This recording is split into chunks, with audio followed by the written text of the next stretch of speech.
जरा चेक करो, और तुम लोग जरा आसपास चेक करो, कुछ मिलता है क्या? सर, इसके सर पे काफी गहरी चोट है, बॉडी पे और कहीं कोई स्ट्रगल का। Mobile, wallet, sir PAN card, Aadhaar card, Paresh Parchure, इसकी कंपनी का विजिटिंग कार्ड भी मिला है, विश्वास प्राइवेट लिमिटेड, और इसके पार्टनर का नाम भी लिखा है, मनोज गायकर। और वॉलेट में कुछ पैसे भी हैं। वॉलेट में पैसे भी हैं, फोन भी है, मतलब चोरी का मामला तो नहीं? सर एक चीज़ तो कंफर्म है कि इसका मर्डर कहीं और हुआ है और इसको यहाँ लाके डंप किया गया है।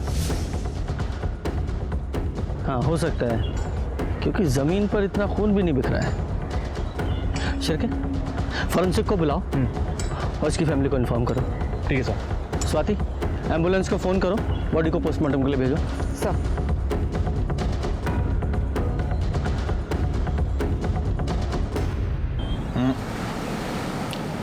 वक्त बहुत कम बचा है आपके पास मनोज जी। देखिए फिर क्या है ना, ये केस अगर मेरे हाथ से निकलकर मेरे सीनियर के पास चला गया ना, तो फिर मैं भी कुछ कर नहीं पाऊंगा। कुलकर्णी सर, मैं कोशिश कर रहा हूँ।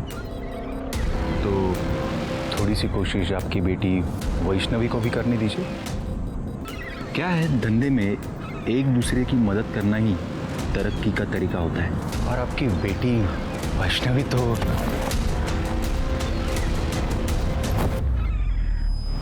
ये गलती दोबारा मत करना, वरना 10 लाख के 20 लाख देने पड़ेंगे।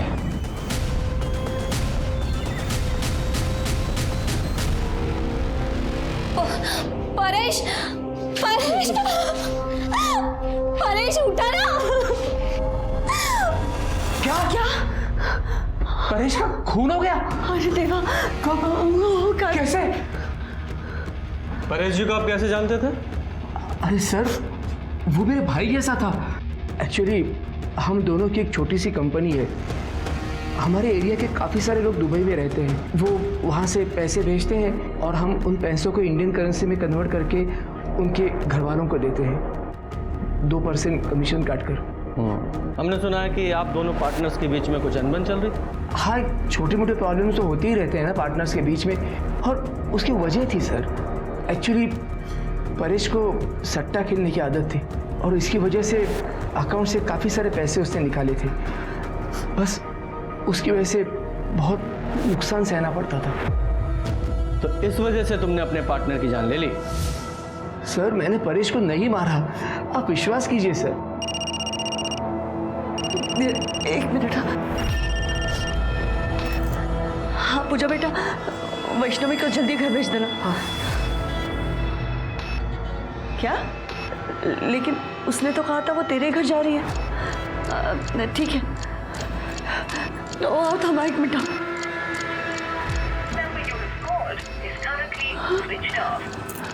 काय झालं सांगशील का?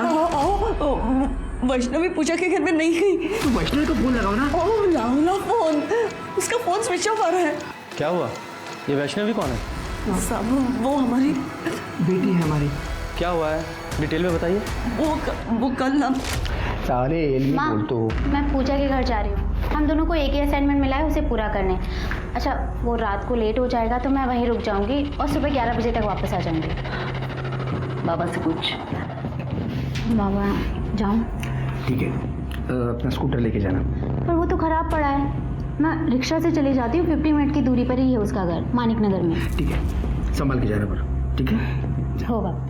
सर, अब पूजा कह रही है कि वैष्णवी उसके घर पर गई नहीं।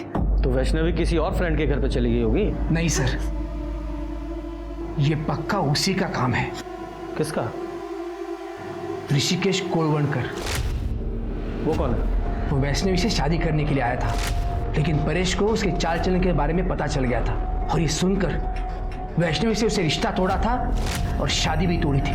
तब तो वो चला गया था घर से, लेकिन 2 दिन के बाद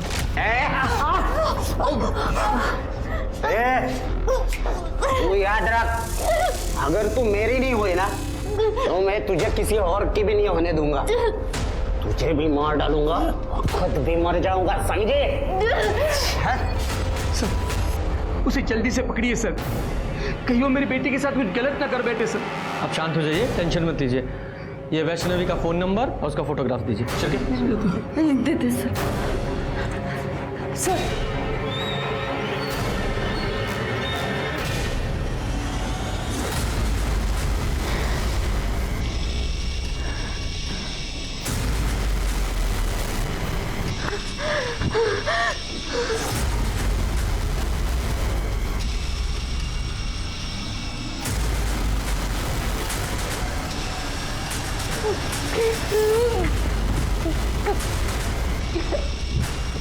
कपड़े उतार।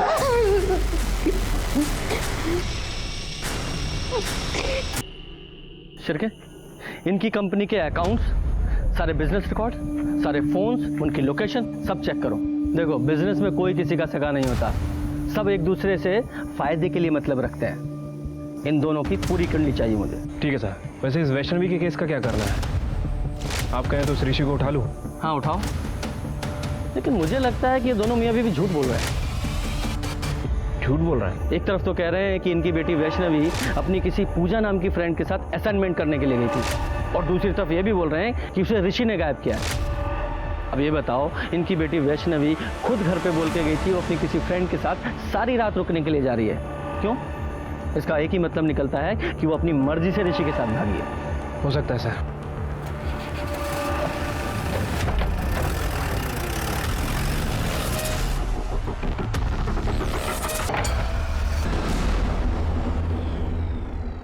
सर, परेश की पोस्टमार्टम रिपोर्ट के हिसाब से उसकी मौत 10 तारीख को करीब 3 से 4 बजे के बीच हुई। उसका सर दीवार पर पटक कर उसे मारा गया। सर, उसके सर पे सीमेंट और रेत के ट्रेसेस मिले हैं। इसका मतलब ये कंफर्म है कि परेश को कहीं और मारा गया और बाद में उसकी बॉडी को जंगल में ले जाकर डंप कर दिया गया। Yes sir. सर, जैसे आपने कहा था, मैं ऋषि के घर गई थी। वहां मेरी बात उसके बड़े भाई अक्षय कोलवनकर से हुई। ऋषि तर गोवा गया है। क्यों? उसका वो एड एजेंसी का मीटिंग होता है, अक्सर जाया करता है। क्या हुआ मैडम, इतनी पूछताछ क्यों हो रही है? वैष्णवी अपने घर नहीं गई है 2 दिन से। वैसे मेरे भाई का उसके साथ कोई बातचीत नहीं होती है, हमारा कोई वास्ता नहीं है उनसे। ऋषि का नंबर दो। हाँ, 9821। सर, मैंने उसे कॉल किया था, लेकिन उसका फोन स्विच ऑफ है। शायद आपका शक सही है, ऋषि और वैष्णवी साथ में भागे हैं। इस ऋषि का फोन सर्विलेंस पे डालो। अगर ये गोवा कंपनी के काम से गया होता तो उसका फोन स्विच ऑफ क्यों होता? उसकी कंपनी में जाकर जरा पता करो। सर, परेश के कॉल रिकॉर्ड। सर, इसका फोन नाना साहब चौक के पास ही आके बंद हुआ था और यहाँ से 5 किलोमीटर दूर जंगल में इसकी बॉडी मिली थी। शिरके, एक काम करो, नाना साहब चौक का जो सीसीटीवी है उसकी फुटेज चेक करो 10 तारीख को 1 बजे से 4 बजे के बीच की। देखो सीसीटीवी फुटेज में परेश के साथ कोई और दिखाई देता है क्या? ठीक है सर। सर, एक और बात, ये परेश और मनोज की विश्वास प्राइवेट लिमिटेड के बैंक स्टेटमेंट। सर, कमाल की बात है कि इस कंपनी में 4 महीने से कोई भी ट्रांजेक्शन नहीं हुआ, और जब मैंने इस कंपनी के रेगुलर कस्टमर से बात की तो उन्होंने भी इस कंपनी के बारे में कुछ अजीब बात नहीं कही।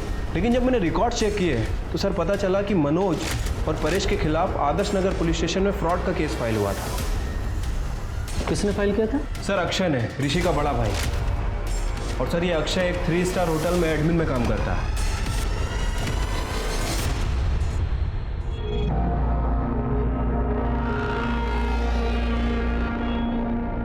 अब क्या हुआ सर? परेश परचूरे को जानते हो? उन्हें कैसे भूल सकता हूँ सर?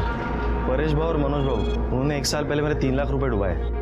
कैसे? सर, मैं पहले दुबई में काम किया करता था, तब मैं विश्वास प्राइवेट कंपनी के थ्रू घर पे पैसे भेज दिया करता था। तब वो 2% कमीशन लिया करते थे सर। फिर मेरी कॉन्ट्रैक्ट खत्म हुई, मैं घर पे वापस आया। फिर मैंने कैलकुलेशन की सर, उन्होंने 3% से कमीशन लिया था। 3 साल 1% ज़्यादा, मतलब थोड़ा थोड़ा अमाउंट करके 3 लाख रुपए हो गए थे सर। मैं उनसे बात करने के लिए उनके घर पे चला गया। तेरा कोई पैसा नहीं है हमारे पास। देखो परेश भाऊ, मुझे पैसों की ज़रूरत है, मुझे मेरा पैसा दे दो प्लीज़। कौन सा पैसा? तेरी जॉब जाने का फ्रस्ट्रेशन यहाँ आके मत निकाल। चल चल निकल यहाँ से। परेश भाऊ देखो, हाथ में रहो आप, गुस्सा मुझे भी आता है। क्या कर लेगा तू? अरे क्या कर लेगा? अली का कुत्ता है, कुत्ता तू। शेर मत कर रहे। चल परेश भाऊ, बात को चल। सर, तब मैंने आदर्श नगर पुलिस स्टेशन में कंप्लेंट भी लिखवाई थी, लेकिन उसका आगे कुछ हुआ नहीं। ये मनोज और परेश ने तेरे पैसे डुबाए तो तूने परेश को रास्ते से हटा दिया? नहीं सर, वो तो 1 साल पहले की बात है। मेरी अच्छी खासी जॉब चल रही है सर यहाँ पे। एक बात बता, तुम लोगों में इतनी कहा सुनी हुई है फिर भी तू वो मनोज की बेटी वैष्णवी का हाथ मांगने गया तेरे भाई के लिए। सर मैं जितनी नफरत उनसे करता हूँ ना, उससे कई ज़्यादा प्यार मेरे भाई से करता हूँ सर। उसकी खुशी के लिए मैंने मेरा मन बदल दिया सर, लेकिन उन लोगों का नहीं बदला। रिश्तेदारी बराबर वालों में होती है, भिखारियों के साथ नहीं। बहुत ज्यादा बोल रहा है तू, मैं जान से मार दूंगा देखो। मतलब तेरे भाई के पास भी मर्डर करने का मोटिव है? सर नहीं सर, वो तो उसने उस दिन गुस्से में बोल दिया था, वो ऐसा नहीं कर सकता, वो तो बहुत सीधा साधा है। ये तेरा सीधा साधा भाई लड़की को लेके भागा है, मालूम है ना तुझे? नहीं सर, ऐसा नहीं हो सकता, वो गोवा गया है, मैंने मैडम को बताया ना। गोवा गया तो फोन क्यों बंद है उसका? पता नहीं सर, शायद कोई नेटवर्क की प्रॉब्लम हो सकती है ना सर। उससे कोई कांटेक्ट होती है ना तो मैं खुद आपको कांटेक्ट करता हूँ, मैं सबसे पहले आपको बोलूँगा। भूलना मत, समझा?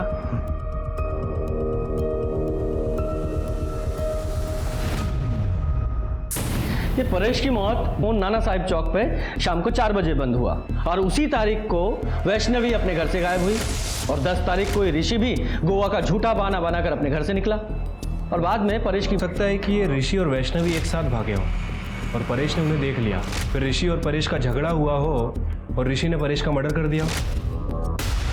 हाँ, पॉसिबिलिटी तो है, क्योंकि 10 तारीख को 1:30 बजे से 2 बजे के बीच में वैष्णवी ऋषि दोनों का फोन अपने अपने घर पे स्विच ऑफ हुआ। मतलब उन्हें पहले से पता था कि उन्हें कब और कहां मिलना है और कहां जाना है। हाँ सर, कॉल रिकॉर्ड्स के हिसाब से 5 से 10 तारीख के बीच वैष्णवी और ऋषि में अक्सर कॉल्स हुए। इसका मतलब है दोनों में सुलह हो चुकी थी। शिरके, एक काम करो, ऋषि और वैष्णवी के फोटोग्राफ्स आसपास के सभी पुलिस स्टेशन में सर्कुलेट करो। बोलो जहां भी दिखे तुरंत अरेस्ट करें। ठीक है सर।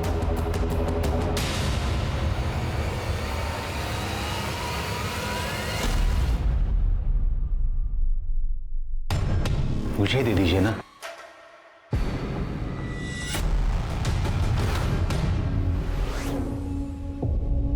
वाह, खूबसूरती की तारीफ ना हो ना तो तौहीन हो जाती है। सुजाता ऊपर जाओ।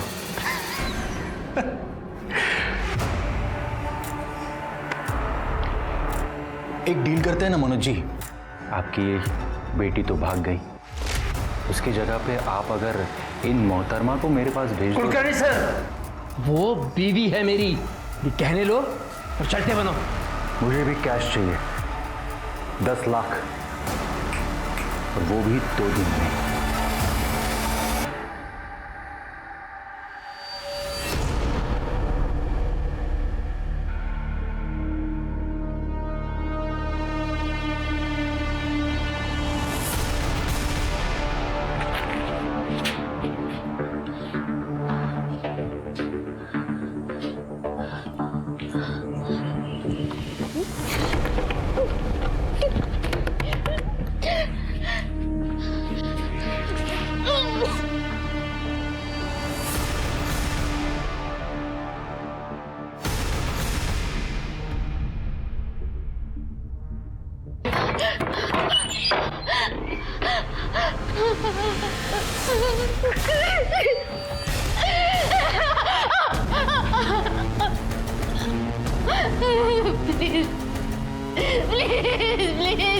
कोशिशों के बाद भी पुलिस परेश के कातिल तक नहीं पहुंच पा रही थी और दूसरी तरफ वैष्णवी पर अत्याचार और शोषण बढ़ता जा रहा था।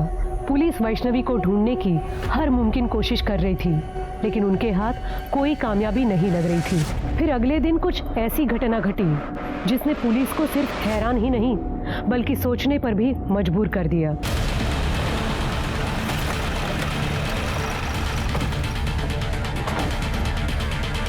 सर मैंने ही आपको फ़ोन किया था, यहाँ से स्टेशन जाने के लिए शॉर्टकट है, तो मैंने वहाँ पर एक लाश देखी, इसलिए सर आपको फ़ोन किया। किधर है सर? यहाँ पर है। स्वाति, जरा चेक करो, जरा आसपास चेक करो। ये तो वैष्णवी है सर। वैष्णवी को गलत चेहरे पे बहुत सारे वार हैं और सर हालत देख के लगता है इसके साथ सेक्सुअल असॉल्ट भी हुआ है। मेंटल और फिजिकल टॉर्चर दोनों हुआ है इसके साथ। इसकी फैमिली को इन्फॉर्म करो और फॉरेंसिक टीम को बुलाओ, बॉडी को पोस्टमार्टम।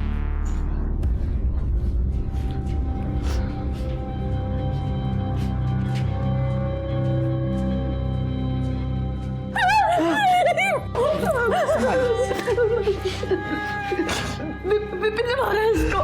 विपिन ने मारा है, विपिन ने मारा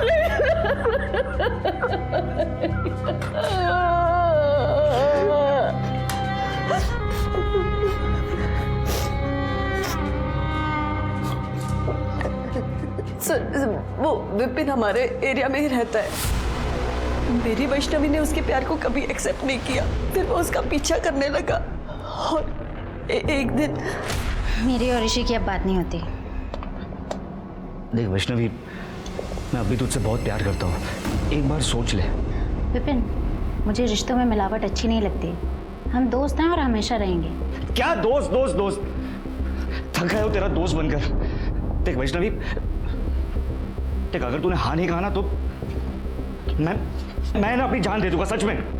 छोड़ ये ड्रामे मत कर, छोड़। देख मैं मजाक नहीं कर रहा हूँ, मैं अपनी जान देने को सच कह रहा हूँ। मैं क्या ड्रामे कर रहा है? लग जाएगा तुझे तो।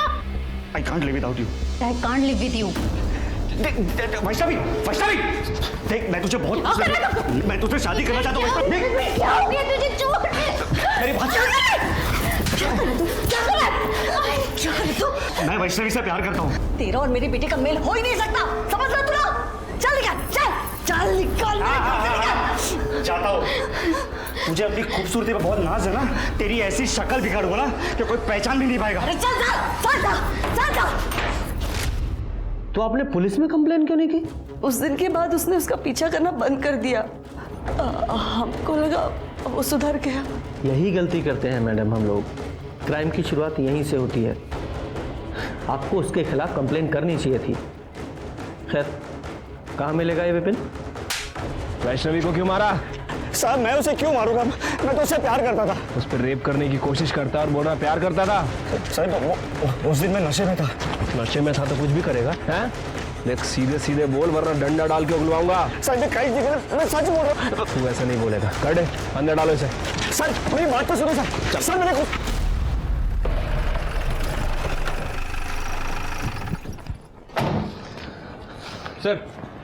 सर हमने विपिन को उठा लिया है और सर ये वैष्णवी की पीएम रिपोर्ट। सर इसके हिसाब से उसकी मौत 14 तारीख को रात 2 बजे से 3 बजे के बीच में हुई है। गला घोटने की वजह से मेंशन है कि उसके साथ लगातार 4-5 दिन से सेक्सुअल एक्टिविटी, लेकिन कहीं कोई सीमन सैंपल नहीं मिला है। एकदम जानवर है ये। जिसने भी वैष्णवी को मारा है उसके मन में वैष्णवी के खिलाफ बहुत। Sir Azad Nagar police station record के हिसाब से वैष्णवी और सुजाता ने योगिता नाम की कॉल गर्ल के खिलाफ कंप्लेन लिखवाई थी। क्या कंप्लेन लिखाई थी? सर रेसिडेंशियल एरिया में ये योगिता जिस्म फरोशी का बिजनेस करती थी। 2-3 बार पहले भी ये योगिता वुमेन ट्रैफिकिंग के लिए अरेस्ट हुई है। बुलाओ इस योगिता को। सर वो वैष्णवी और सुजाता ने मेरी झूठी कंप्लेन की थी। मैं कोई धंधा वंदा नहीं करती सर। अच्छा, बेवकूफ समझा है मैं। पुलिस बिना वजह किसी को अरेस्ट नहीं करती, समझी? हमें क्यों लेकर चल? हमें बैठ।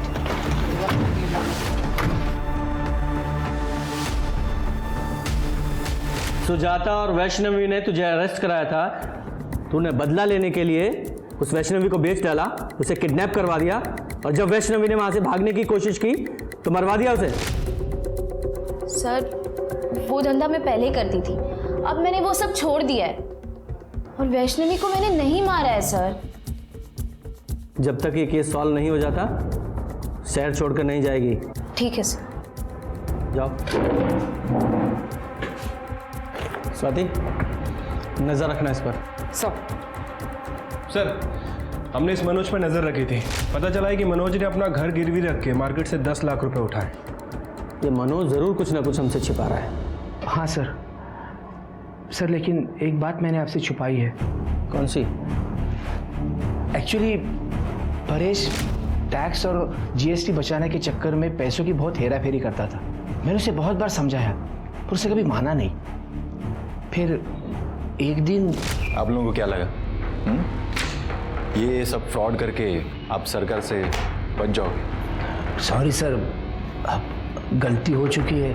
आप ही बताइए क्या कर सकते हैं। 20 लाख रुपए का फ्रॉड है, इंक्वायरी तो बैठेगी।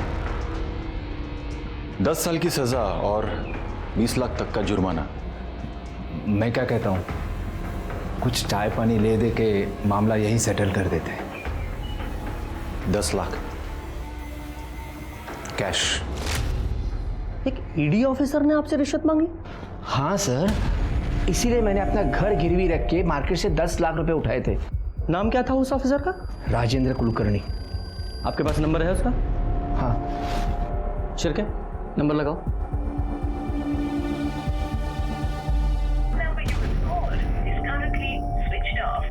सर इसका फोन बंद आ रहा है। आजकल ईडी में शार्दुल दलवी है ना, उन्हें फोन लगाओ और इस राजेंद्र के बारे में पता करो। ठीक है सर। और मनोज जी, आपको पता है ना, रिश्वत देना और लेना दोनों अपराध हैं। मुझे पता है सर, लेकिन मैं बहुत डर गया था। बाबा, मैं मार्केट जाके आती हूँ। हाँ, संभालो जा।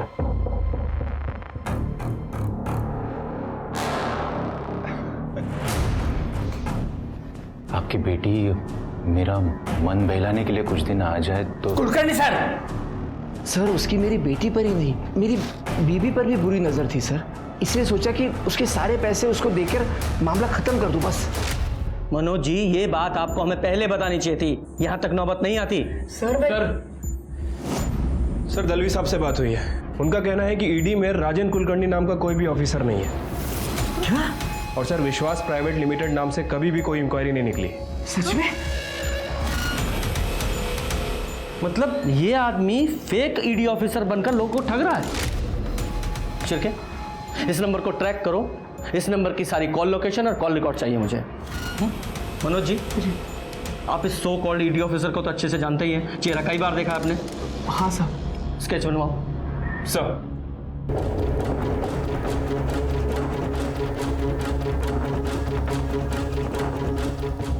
सर, उस ऑफिसर का फोन अभी तक स्विच ऑफ है सर, और मैंने उसके कॉल रिकॉर्ड चेक किए हैं। उसने सिर्फ और सिर्फ मनोज जी को ही फोन किया था। और एक और बात सर, उसके फोन की लोकेशन कभी कभी योगिता के घर के आसपास की थी। योगिता, ये मनोज जी की नेबर ना? Right sir. सर, इनके ब्रीफिंग से ये स्केच बनाया है। यही है वो राजेंद्र कुलकर्णी।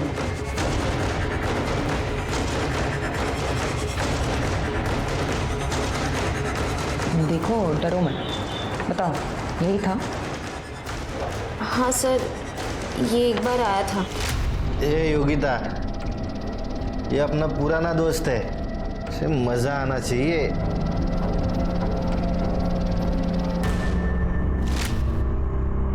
इसने कुछ बताया अपने बारे में? नहीं सर, इसने तो कुछ नहीं बताया, पर इसके साथ जो आदमी आया था मैं उसे जानती हूँ। वो यही शिवा कॉम्प्लेक्स में रहता है। हमें सब पता है तेरे और उस नकली ईडी ऑफिसर के रैकेट के बारे में। अब सीधे सीधे बताएगा या तेरे हलक में से उगलवाऊं? शिरके, सब कुछ बताता हूँ सब उसका नाम शेखर नाइक है। सब मैं दिल्ली में जॉब करता था, तभी हम पहली बार मिले थे। और एक दिन अचानक वो मेरे घर पे आया। क्या? तो तू इधर फेक ईडी ऑफिसर बन के लोगों से पैसे लूटता है? हाँ, और पता है तुझे, थोड़ा सा डरा दो ना तो लोग पैसा दे भी देते। दिल्ली की पुलिस है ना, कुत्ते की तरह ढूंढ रही मुझे, पर मैं हूं ना, उनके नाक के नीचे से भाग आया हूं। और फिर तुम दोनों ने यहाँ आकर ठगी करना शुरू कर दिया? नहीं सर, कसम से सर, मैंने ऐसा कुछ नहीं किया सर। बस मेरी इतनी गलती हो गई कि मैंने उसको अपने घर में रहने दिया। सर, ना वो मेरे घर में रहता और ना ही वो ऋषि से मिलता। ऋषि कोलवनकर? हाँ सर। पता नहीं यार, उस योगिता ने मेरी फोटो उस परेश को क्यों दी? जी करता है उसे जान से मार दूं। तेरे को पता है, उस परेश और उस मनोज जी के कंपनी ने मेरे दादा के 3 लाख रुपए खाए। क्या? हाँ। कौन सी कंपनी रे? कैसे पैसे? अरे मेरा अक्षय दादा पहले दुबई में हुआ करता था ना, वो वहां से पैसे बेचता था इन लोगों को। ये लोग इन्वेस्टमेंट करते थे, कर दिया घपला। और जब वापस मांगने गया तो बोला कुछ नहीं मिलेगा, इनके पास कुछ भी नहीं है। और तभी शेखर के दिमाग में मनोज और परेश को लूटने का प्लान आया और उसने उनके कंपनी में फ्रॉड बताकर उनसे 10 लाख रुपए की मांग की सर। कहाँ है तेरा वो शेखर? सर, वो मुंबई गया हुआ है, कल लौटेगा। खड़े लेके जाओ इसे। हाँ साहब, सच में मैंने कुछ नहीं किया साहब, कसम से। शिरके, अगर लोमड़ी का शिकार करना है तो उसे बोटी डालनी पड़ेगी। मनोज जी को फोन लगाओ और उनसे कहो इस शेखर मतलब राजेंद्र का अगर उन्हें फोन आए तो उससे कहें कि पैसे रेडी है। ठीक है सर।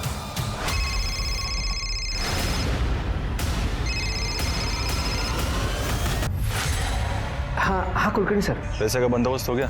हाँ बंदोबस्त हो गया है, आप आ जाइए पैसा लेने के लिए। नहीं, पैसा तुम लेके आओगे कल शाम 4 बजे बीच रिसोर्ट।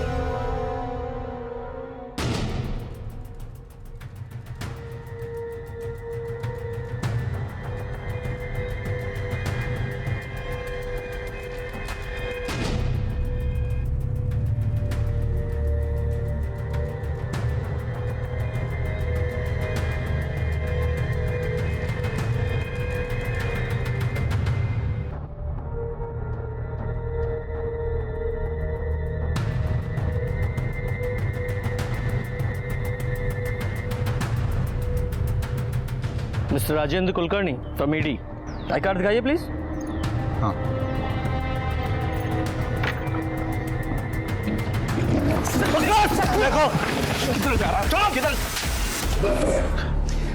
दिल्ली में तुझ पर फ्रॉड के कई केसेस हैं, लेकिन यहां पर तुझ पर फ्रॉड के साथ साथ मर्डर और रेप के चार्जेस भी लगेंगे। सर मैंने ना वो परेश को मारा है, ना मैंने वैष्णवी का खून किया है। ये तो इतनी आसानी से नहीं कुछ उगलेगा, हमसे मेहनत करवाएगा। तू ही बता दे, तू तो इसके साथ प्लान में शामिल था ना? सर मैं तो किसी भी प्लान में नहीं था सर वो वैष्णवी को मैं जानता भी नहीं है सर वो तो ऋषि के साथ भागने वाली थी सर। भाई मैंने वैष्णवी को मना लिया है। भाई कब है शादी? नहीं ना यार, यही तो प्रॉब्लम है, उसके घर वाले नहीं मान रहे। लेकिन अक्षय दादा ने बोला है कि तुमको भाग के शादी करनी चाहिए, और इसके लिए हम लोग परसों भाग रहे हैं। अक्षय दादा हमारे रहने का वगैरह सब बंदोबस्त कर रहा है। ऋषि की तुमसे कब बात हुई थी? सर वो कुछ 8 तारीख को। और 8 तारीख को ऋषि ने तुमसे कहा था कि वो 10 तारीख को वैष्णवी के साथ भागने वाला है। हाँ सर। वैष्णवी के साथ साथ 10 तारीख को वो परेश भी गायब हुआ था। शिरके, इस अक्षय ने हमसे झूठ बोला है कि ऋषि गोवा गया हुआ है। इस अक्षय पर नजर रखो, क्योंकि उसका झूठ सबूत के साथ उसके सामने रखेंगे।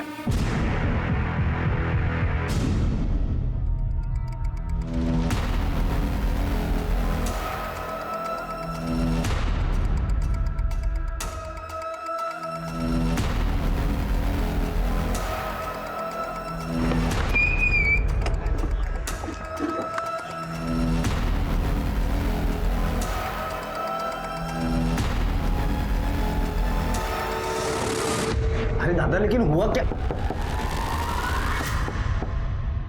कौन देख? हाँ मैं देखता हूँ।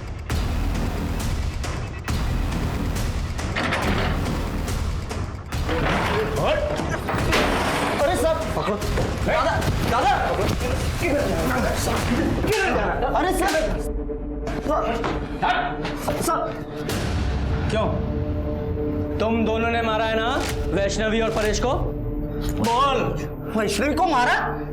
क्या बोल रहे हो सब? दादा आपने तो बोला हम लोग दोनों कल मुंबई जा रहे हैं ना, और आपकी उससे बात भी हुई है, वैष्णवी कल यहाँ आ रही है ना। दादा झूठ बोला है तेरे भाई ने तुझसे। 10 तारीख को वैष्णवी तुझसे मिलने के लिए निकली थी, फिर वापस घर नहीं पहुंची, और सीधे 14 तारीख को हमें उसकी लाश मिली। 4 दिन तक उसके साथ ब्रूटली रेप किया गया, और पता है किसने किया? इसने, तेरे सगे भाई ने। गवाह हो और सच बता। शुरू से गुस्सा आ गया था मुझे, मेरे पैसे डुबाए, मेरा और मेरे भाई का अपमान किया। अब इसको 8 तारीख को फोन आया उस वैष्णवी का, उसने बोला कि फिर अपनाएगी इसे, तब मैंने प्लान बनाया। ऋषि तुम यहाँ से सीधा वर्तक नगर के लिए निकलना, मैं वैष्णवी को उसके घर से पिकअप करता हूँ और वर्तक नगर में छोड़ता हूँ। वहाँ से तुम दोनों मुंबई के लिए निकलना, लेकिन ध्यान से अपना फोन स्विच ऑफ कर लेना दोनों भी, ताकि तुम लोगों तक कोई पहुँच ना पाए। मैं पूजा के घर जा रही हूँ, हम दोनों को एक ही असाइनमेंट मिला है, उसे पूरा करने।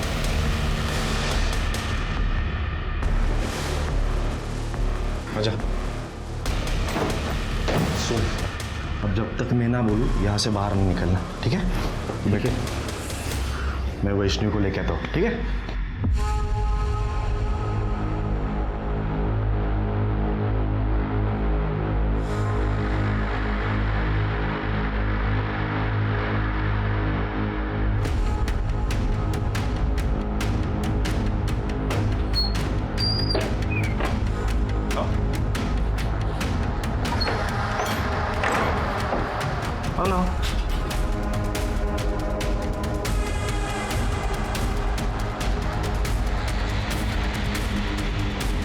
दादा आप कहाँ लेके आए हैं मुझे? ऋषि कहाँ है? ऋषि ना नहीं आने वाला। तुम्हें सबक सिखाने के लिए मैं अकेले ही काफी हूं। 10 तारीख को जब वैष्णवी तुझसे मिलने यहाँ नहीं पहुंची तो फिर तू यहाँ क्यों रुका रहा? गया क्यों नहीं यहाँ से? क्योंकि दादा ने मुझसे कहा कि वो जब घर से भाग रही थी तो उसे घर वालों ने पकड़ लिया और उसके घर वाले मुझे ढूंढ रहे थे। तो कुछ दिन तो मुझे यही छुपे रहना पड़ेगा और वैष्णवी कुछ दिनों के बाद फिर से भागेगी, इसलिए मैं यहाँ रुका था सर। झूठ बोलाया, तेरे भाई ने झूठ बोला तुझसे। बता क्यों मारा तूने वैष्णवी को? बता। गलती की सजा मिली उसको। तुरते पे बहुत नाज है ना, तेरी शक्ल ऐसी बिगाड़ूंगा ना कि कोई पहचान नहीं पाएगा। दादा तुमने मुझे इतना बड़ा धोखा दिया, मैं तुम्हें कभी माफ नहीं करूंगा। अब मैं कोशिश करूंगा तुझे उम्र कैद नहीं सीधे फांसी होगी। लेके चलो इसे। अक्षय कुलवंकर को वैष्णवी रेप केस में आईपीसी की धारा 375 और साथ ही साथ वैष्णवी और परेश के मर्डर केस में धारा 302 के तहत फांसी की सजा सुनाई गई। क्रोध अक्सर हमें गलत निर्णय लेने पर मजबूर करता है। क्रोध से अहंकार पैदा होता है और अहंकार हिंसा को बढ़ावा देता है। इसलिए क्रोधित होने से पहले उससे होने वाले परिणामों के बारे में सोचना हमारी जिम्मेदारी है। अब मैं सोनाली कुलकर्णी आपसे विदा लेती हूँ। फिर मिलेंगे एक नए केस के साथ क्राइम पेट्रोल सतर्क जस्टिस रीलोडेड में। तब तक अपना और अपने परिवार का ख्याल रखिए। आप जानते हैं कि हम सब एक मुश्किल दौर से गुजर रहे हैं। कृपया मास्क पहने, सैनिटाइजर का इस्तेमाल करें और सोशल डिस्टेंसिंग ध्यान में रखें। देखते रहिए क्राइम पेट्रोल सतर्क। जय हिंद।